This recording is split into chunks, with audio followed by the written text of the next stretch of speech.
Hello and welcome to Filling the Sink, a podcast from Catalan News. My name is Beth Cohen and today we'll be talking about Catalonia's micro-villages and their main challenge, depopulation.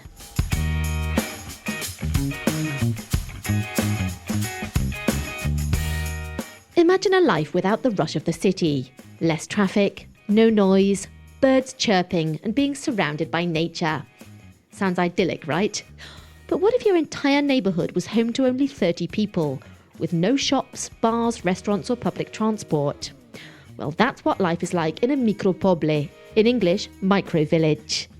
Today we'll be discussing the challenges that these remote communities face and exploring their fight for survival in the face of urban migration. Joining me in the studio are Lorcan, Doherty and Gigi, Giulia. Hello. Hi, Beth. Hi, Beth. Thank you for coming in. So to start, Lorcan, what's the definition of a micropoble?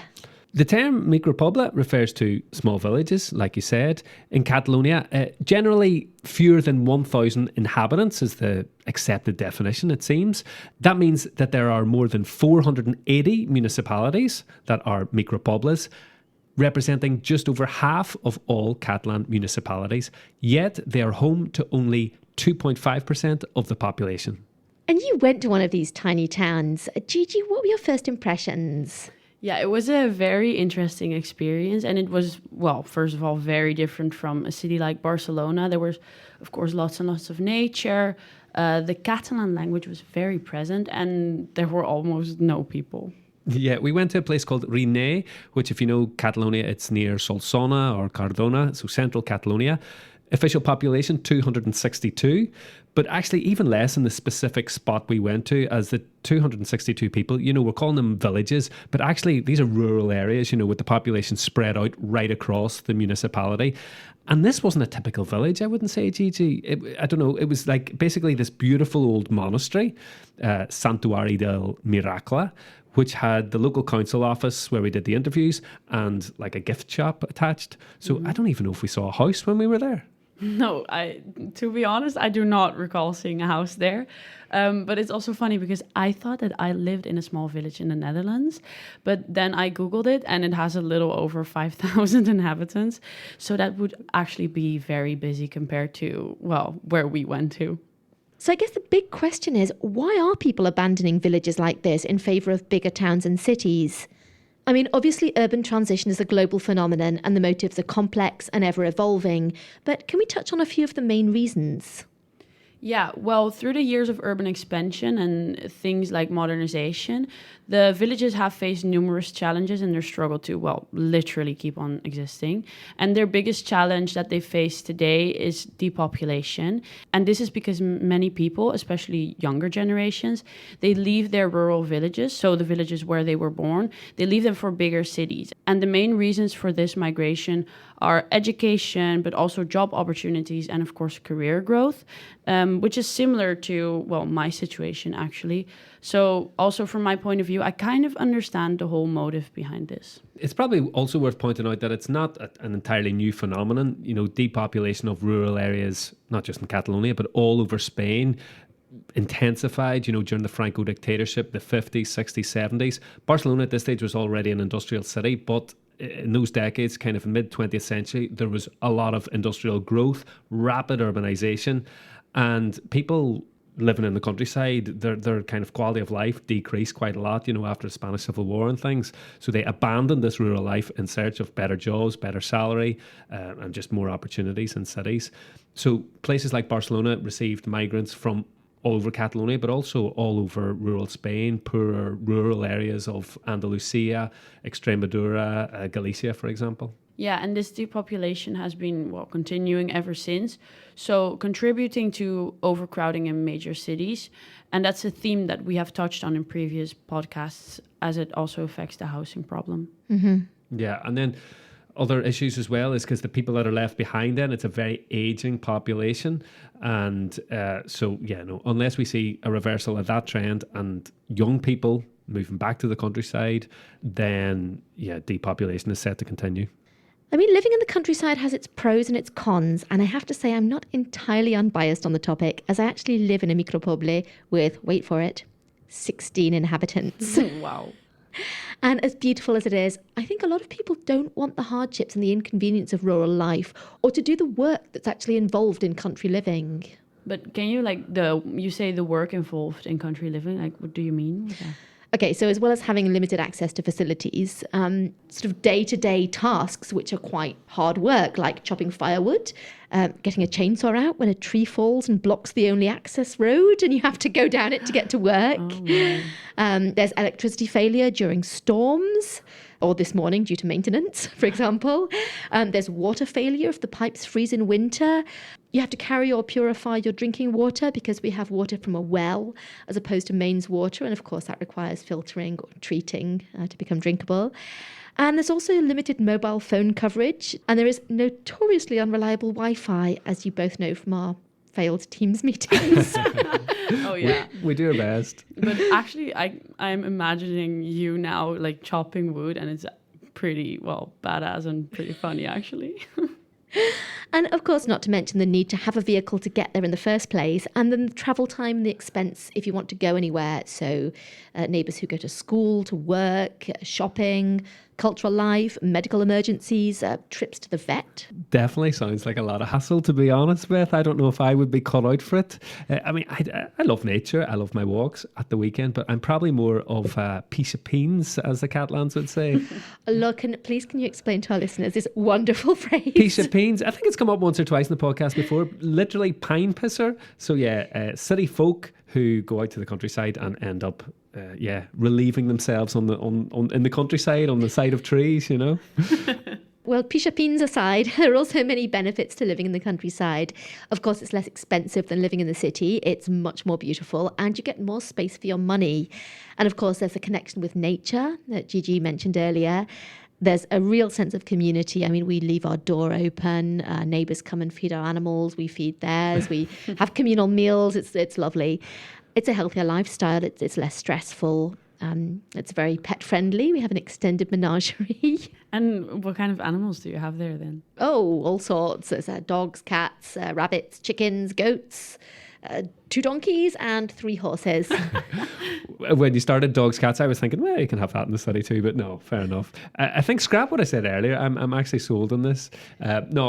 Seriously, like the thing about Catalonia in Spain, I find is that there are these really sharp rural-urban contrasts, and listeners have quite possibly heard of the term España vacía, empty Spain, which refers to the depopulated rural areas of Spain, especially in the interior of Spain, obviously apart from Madrid in the middle, but all around that. And it's these regions where Micropobles are normally situated, and they've been emptying even more due to the depopulation of these villages.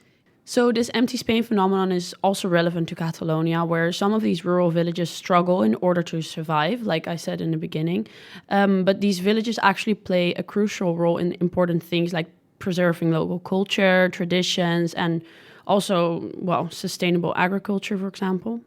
Of course, and the existence of these micro-villages is very important for Catalan culture, and unless we live in them, we're going to lose that heritage completely. To find out more about the challenges faced by micro-villages and their importance in the role of Catalan society, Gigi and Lorcan, you spoke with the president of the Associació de Micropobles de Catalunya, Joan Solà. Let's hear that interview.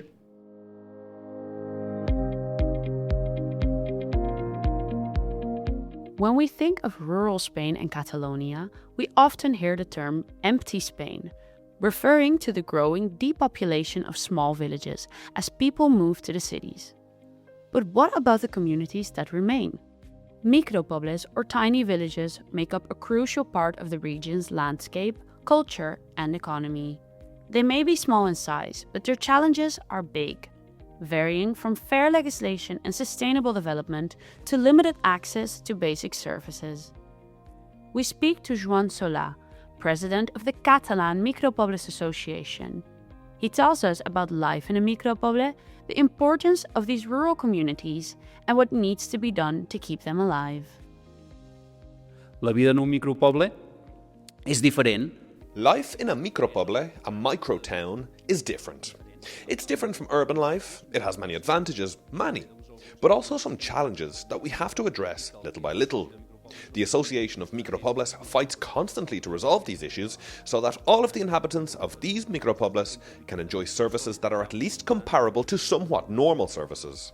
These services include things like telecommunications for remote work, housing, rural schools, public transportation, and healthcare services. But they also include things like small village shops, bars, and restaurants. Quan no hi ha hagut uns serveis prou bàsics, o sigui... When basic services are not up to scratch, or when there are no job opportunities, young people often have to leave. So what do we, as administrations, have to do? We need to provide sufficient basic services so that the people can stay and live good lives in rural areas. All these services need to be adapted to the rural environment too, so that both current and new families can live well in these micropobles. This also means that laws shouldn't be applied the same way to rural and urban areas. Rural laws must be adapted to the needs of the micropobles. No es pot tractar per igual els que som diferents. Doncs aquestes lleis, o sigui, que se'ns apliquen no poden ser per igual. Thank you for bringing us that report. So we've heard about the challenges that micropobles face, but what about the role that they play in keeping rural areas alive? Well, as Joan Solà told us, their importance is enormous. Coming back to the idea of España vacía, empty Spain, and how whole regions are being abandoned, well, the same thing could happen in Catalonia, because you've got Barcelona city, the greater metropolitan area, and the whole coast account for so much of the total population. Catalunya buidada, if you like, empty Catalonia, is a real prospect, with the cities growing while rural areas become completely empty. Yeah, and that has also serious consequences, not only socially, but also environmentally. So it's clear to say that micropobles really help maintain a balance in the country. Despite all of the challenges, some young people are still choosing to stay, to return, or to settle in micro-villages. There was a surge during the pandemic when many people were able to work remotely, and it's a minority trend that's continued since then. Yeah, and for that we interviewed Marta Solà, who is a 25-year-old architect who has chosen to return to her village. And she seems really content with her life, which is refreshing to see in a time where everyone is always looking for something bigger or better. Yeah, I almost felt envious, not because I want to live in Rennes, which isn't the case, but because she was just so sure that this was the right thing for her. You know, she was telling us about her experience of moving to Barcelona for university, but, you know, she was always sure that I'm going to move back to Rennes. Yeah, and coming from another young person, Marta's perspective really stood out to me, because there's a lot of pressure nowadays to move to big cities for work, success. But listening to her, you really realize how valuable it is to appreciate where you come from, which is something that I tend to forget sometimes. And she sees her home not as a place she has to leave, but as a place that is full of opportunities. Mm-hmm. Yeah, and just reminded there as well of the sense of community when we were there.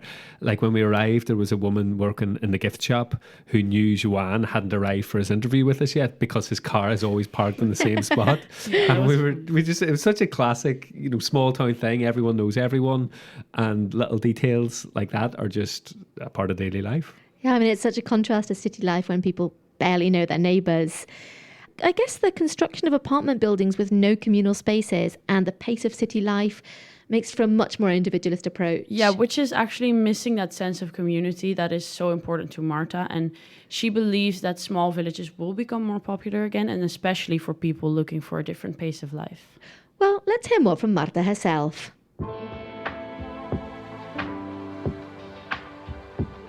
For many young people growing up in micropobles, the decision to stay or leave is a defining one. While urban centres like Barcelona offer education, career opportunities and a fast-paced social life, some are drawn back to their roots, seeking a different kind of fulfilment. So I have been living in Freixenet in Rennes during 18 years. So I have studied in the small school of Freixenet. After I went to Solsona in the high school, and after I went to the university in Barcelona in order to study architecture. And then I studied there about 6 years. So it has been a long time for me. And after I returned here because I like to work in my village and I appreciate a lot having my friends and my family near. So it was a very, very important decision come back here and work from home. Life in a big city like Barcelona offers endless opportunities for work and socialising. But what about the experience of living in a tiny village like Freixenet? While the differences are stark, Marta embraces the unique advantages of rural life. So for us and my friends and my family, Freixenet or Riner is the center of the world, and here we can do what we want. I think that living here is a good option. So I think that a lot of people are moving and you have to search of your place in the world. But I think that small villages are an option and it will be popular in the future. I think so, because here we have opportunities. Thank you for bringing us that report. Just out of interest, I noticed that Joan and Marta have the same surname. Are they related? Yeah, correct. Like they both are named Solà, of course, and we were wondering the same thing on the way back there. Yeah, I think we asked Joan when we arrived, are you related? And he said, no. But then he was like, well, actually, maybe my granddad's cousin is it? And then, so it was kind of another small town moment. Yeah, like family far, far away. And another thing that Marta mentioned to us as well was about her school. First of all, her school, so small, I think there's only 5 pupils in it, she said. And I was asking, you've moved back, but I'm sure some of your friends have gone to Barcelona or Madrid or London or elsewhere. And she was like, no, the 5 people I went to school with, or 4 others, including her, they've all come back to Riner, which I just thought was incredible. Yeah, and also they had this joke, she told us, that her friends and family, they say that Riner is the center of the world. Well, at least for them, because that's also one of the main reasons why everyone left and then came back, because for them, it really is their center of the world. They can do everything they want to do, and that's why they also want to stay and why they appreciate it so much. Home is where the heart is. Exactly. Okay, so we've discussed the challenges faced by microvillages, and we've heard Marta's insights on what it's actually like to live in one. And we've also discussed their cultural importance. But are any efforts being made at an administrative level to ensure the survival of these tiny communities? Yeah, this was something we put to Joan Solà, and he explained that the Associació of Micropobles advocates for rural-specific laws. He made a big deal about how rural life is different, these towns are different, and that rural laws should be adapted to the needs of microvillages. Yeah, and in order to explain the legislation a bit better, we'll go back to 2018 when the association presented its first proposal to the Catalan parliament, and that's called the Estatut dels Micropobles, which was aimed at, and I quote, addressing the specific needs of towns with fewer than 1,000 inhabitants. So these micropobles, if you will. And eventually this evolved into the Statute of Rural Municipalities, which is actually expected to be approved this year. So that's something to look out for if you're interested in this topic. Okay, so if I understand correctly, this new framework aims to provide better policies, better infrastructure and better services for rural communities. Yeah, exactly. It's specific to these tiny villages. And while it's obviously not going to solve all the challenges, Solà pointed out that this Catalan legislation is the first of its type in Spain and possibly Europe in the way that it supports rural municipalities. So they're really happy about it. Let's hear what Joan Solà has to say and find out what's being done at an administrative level to foment village life. Efforts are underway at governmental level to ensure the survival of Catalonia's micropobles. As Joan Solà pointed out, rural laws need to be adapted to meet the specific needs of these small villages. But to truly understand the challenges they face and the efforts that are being made, we first need to look at how their local governments operate and why their limited resources put them at a disadvantage. Aquests ajuntaments que segurament que som la vàlua més feble. One key issue that is rarely discussed is that rural municipalities have very weak local governments. These municipalities often have only one administrative staff member, one secretary, or one municipal technician working part-time. Strengthening these municipalities financially and administratively is essential in order to create equal opportunities, because when local governments are this small, it is very difficult for them to compete with larger towns, which have entire teams of professionals working for them. Addressing these structural weaknesses is crucial for the future of micropobles. Without stronger financial and administrative support, these villages will continue to struggle compared to larger municipalities. And as the Statute of Rural Municipalities has not been accepted yet, the question remains: will legislative changes come in time to secure their survival? Thank you to Joan Solà for speaking with us. I know there are various government initiatives underway to support rural communities. For example, I believe the current government intends to bring fibre optic connection to all municipalities before 2028. I really hope that's the case. So do I for our Teams meetings. Yeah, and there's also an annual trade fair for these micro villages. It's called La Fira de Micropobles, which celebrated its third edition last November in Bot. I think I've actually been to Bot, down in Terra Alta, so down southern Catalonia. And actually, I was there as a tourist, really. There's an old train line that's been converted into a cycle path now. And tourism is something that we've not mentioned, but it's actually something that's really important, can be really important for these little micro villages. Definitely, I don't think anyone would end up in Bot unless they were doing this specific cycle route. It's not on the way to anywhere. But, so it provides jobs in rural areas. And Rene, where we were, Gigi, has this beautiful old monastery, for example, as well. There's tourism there. Mm-hmm. Yeah, and my village has a 12th century church, which people sometimes come to visit as well.